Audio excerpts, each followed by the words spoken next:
Hey guys, this is the Nixian. Today's stories aren't ones I found online, not from a forum, a subreddit, or a spooky podcast. These stories were told to me by my mum herself. Stories she heard from people who claimed they actually lived through them. And once you hear them, you'll understand why I've never forgotten them. Ramu was a truck driver in Madhya Pradesh, a state in India. He was in his late 30s, married with 2 kids. He wasn't just doing a job, he was trying to save up for his mother's surgery. That meant driving long hours and 2 shifts day and night. He didn't do it alone though. His helper, a young man named Pintu, was with him. Pintu was 18 or 19, a zealot, full of energy and enthusiasm. He had that typical fearless Josh who was ready for anything. Indian highways are busy even at night, especially for cargo transport. But there was an alternate route, one that cut through a thick forest, narrow, rocky, isolated. But it saved hours. People had warned them not to take it, said it wasn't safe. But they ignored the warnings, thought it was jealousy that others couldn't handle the night shifts like they could and the extra money they were earning. For a week, everything was fine. The jungle road was eerie, yes, with only the truck's headlights cutting through pitch black darkness. But they saw nothing unusual. That changed on the 9th or 10th day. Ramu was driving, Pintu asleep next to him. In the side view mirror, Ramu thought he saw shadows of a huge group. There was flickers of moments, shapes just outside the edge of vision. But when he looked again, nothing. Maybe it was fatigue, he told himself. The next night, it happened again. But this time, there was another truck behind them. The helper from that truck was waving and urging them to stop. Hesitant, thinking of the bandits and darkos that once terrorized these roads, Ramu pulled over. The man told him, 3 of your gunny bags fell back on a road few kilometers ago. They turned around and sure enough, the bags were there, next to a large old well. Strange, but they brushed it off. But something had changed. The next night, their tire got punctured in the exact same spot, the well. As they worked to replace it, a strange sound filled the jungle. A wedding procession of blasting music, drums, trumpets, louder and louder, deafening, and then silence, as if the entire thing passed right through them. They were covered in sweat, a testament to their fear. They didn't speak, didn't dare. They just got back in the truck, drove on in silence. But the fear stayed. That night, the second tire went. They were stranded. Pintu was burning up with a fever, and they had no water left. That's when they spotted a flickering light inside the jungle. It was a hut. Concerned about Pintu, Ramu took a flashlight and went in. As he got closer, the torch dimmed, and the lantern in the hut dimmed too. He was getting scared, terrified actually. But he mustered up courage and he knocked, asked for help and water. He could feel someone behind the door. Heavy breathing, something big, shifting and trying to open it. Terrified, Ramu ran. As he did, the flashlight brightened again. But what he saw when he reached the road scared him even more. Pintu was standing across the street, staring into the woods and walking towards them. Ramu yelled, and when Pintu turned, his eyes were strange and his face was blank. "Don't shine the light on me," he winced. And then Ramu heard Pintu's voice again, but behind him. "Please leave me. Don't kill me." He turned back, and the Pintu on the road was gone. The real Pintu was on the ground, gasping, being choked by nothing. Ramu grabbed him, shook him awake, both of them terrified and drenched in sweat. They jumped into the truck and drove as fast as they could in their punctured vehicle, clutching their iron machete, which was a tradition among truckers, a superstition to ward off spirits. Pintu was weak, barely conscious. Somewhere along the road he dropped his iron blade. That's when they saw her. A girl, maybe 18 or 19, sitting on a bamboo pole stretched across the trees. She grinned, slid down and vanished into the woods. 10 seconds later, she was in the middle of the road, staring straight at them. Pintu suddenly spoke in a voice, not his own, the same voice Ramu heard in the hut. "Stop the car. I need to pick up my daughter." Ramu's blood turned to ice, but he kept calm and tried to outsmart him. Said, "Ask her to turn around. I'll open the door." As she turned, he slammed the pedal, making the truck roar forward. Pintu, or whatever had taken him, screamed, tried to attack Ramu. The girl chased them on foot until finally the forest ended and a small dhaba, an eating place for those traveling by highways, appeared. Ramu collapsed outside, Pintu burning with fever. For 4 days they were unconscious. When they awoke, a local pandit or priest performed a cleansing ritual. An old man at the dhaba told them the truth. Years ago, a wedding procession passed through that forest. A group of dakus or bandits attacked them. Some, including the bride, were slaughtered. Others jumped into the well to escape. Since then, the road has been cursed. A few weeks later, in broad daylight, Ramu and Pintu returned. The well was there, but the hut and the road that led to it, gone. As if it never existed. They never took that shortcut again, and they never laughed at the warnings anymore. In fact, warning others to not take it as well.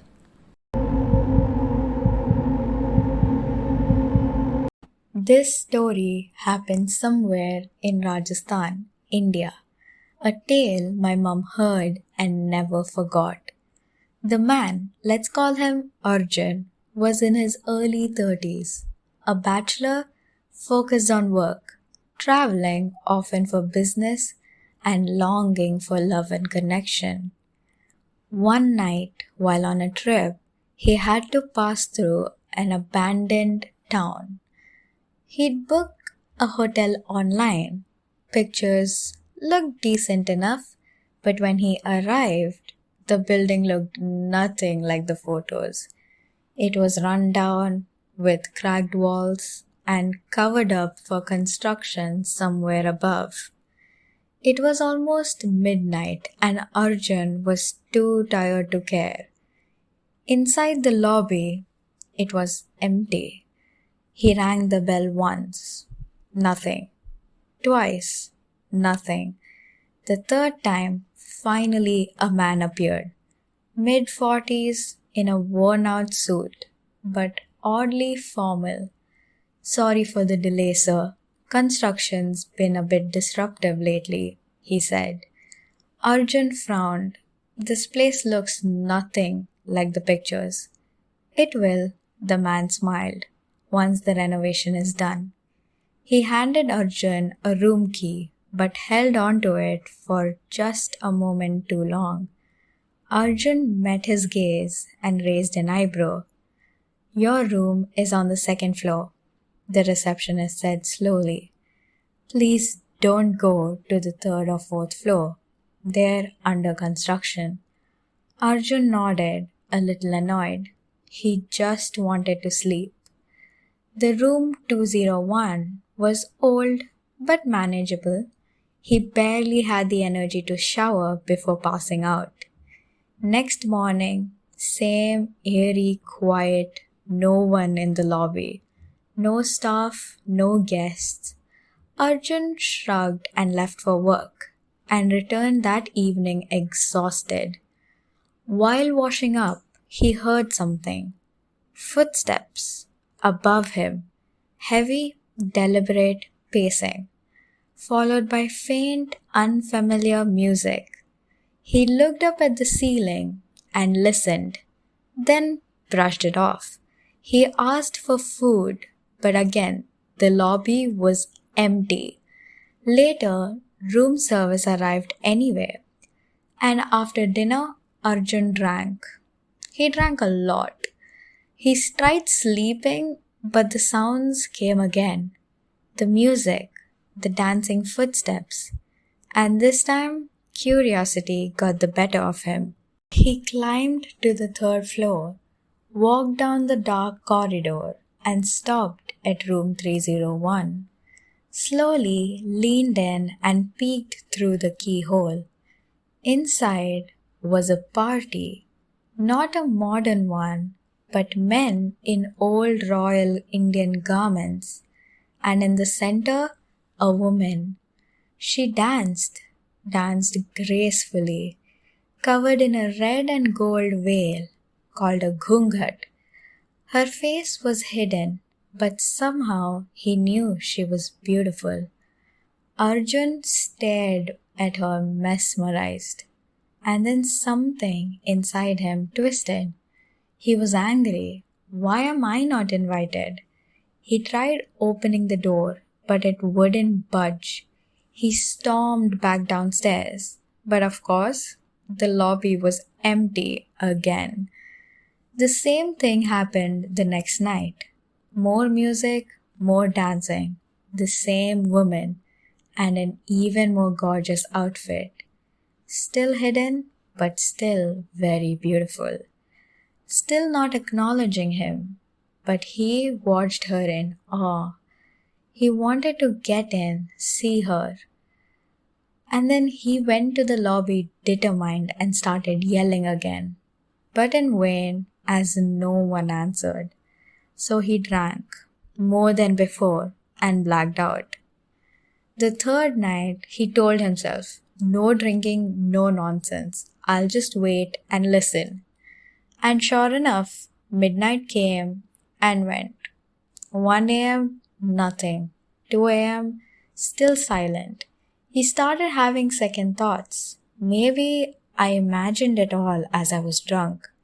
But he had to know. Just one last look. He climbed the stairs again, peered into the keyhole, and saw only red. A deep, almost glowing red, like the hole was covered with a red cloth or something. Confused and a little disturbed, Arjun stumbled back to his room and fell asleep. Morning came and it was time to check out. The receptionist was there, calm as ever. Arjun walked up, still annoyed. There was some kind of party upstairs, wasn't there? Some royal gathering or a shoot or something? Why wasn't I told? The receptionist's face darkened. His voice dropped. Sir, no one uses those floors. They're sealed off. You're lying, Arjun snapped. I saw them. I saw her. The receptionist's expression darkened even more.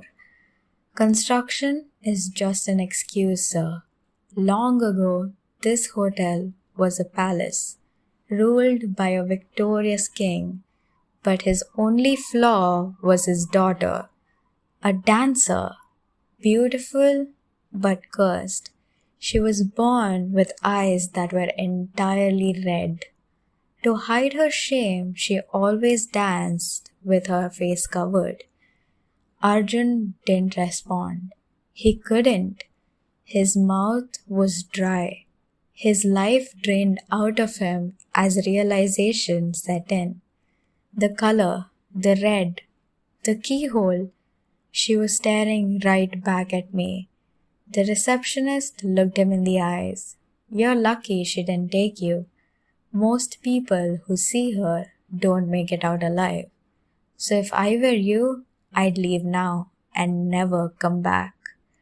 Arjun didn't argue. He didn't ask questions. He left the hotel and never looked back.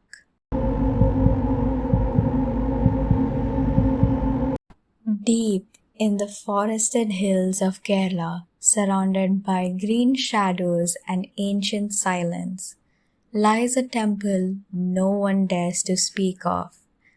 This is the story of three archaeologists who came here looking for the past, but found something much older and very much alive. There was a couple, both well known in their field. Let's call them Gauri and Adi. Accompanying them was a fellow archaeologist, Dev. The three were here for research, investigating ruins near the Western Ghats, staying in a small guest house nestled at the edge of the forest. Just beyond the guest house was their dig site, and beside that, a crumbling sealed temple. On their arrival, the caretaker of the guest house greeted them. Quiet man with old eyes. He smiled and said, You're free to explore the site, but please, do not go near that temple. Naturally, they asked why. The caretaker sighed and began to speak of the village that once lived here, a thriving place, until she came. A witch, a chudel, they said, who stalked the woods at night. Girls and young women disappeared. People grew quiet and afraid. When they finally caught her, they chained her, dragged her to that temple, and sealed her inside. As the stones were laid and doors locked forever, she laughed. You think this ends me? No, I will come back. The moment someone enters again, I'll take what I like. Gauri laughed at the story. Really, witches? Adi didn't. He had a bad feeling. Still, they settled in for the night. The caretaker quietly warned Gauri, Tie your hair, Beti. Keep it covered. Don't leave it open. Gauri smiled, amused. It's just hair. What's the big deal? That night was strange. None of them slept well. The next day, research continued, but agreed to leave early next morning. Gauri was still drawn to the temple. She never said it aloud, but Adi noticed her glancing at it often. That night, as the forest went silent, Adi woke up. He heard a voice, soft, whispery, female, counting. 24, 25, 26. He turned to check beside him. Gauri was there, sleeping under the covers. He rubbed his eyes. Must be imagination. A few hours later, he woke up again. Same voice, only now she was in the thousands.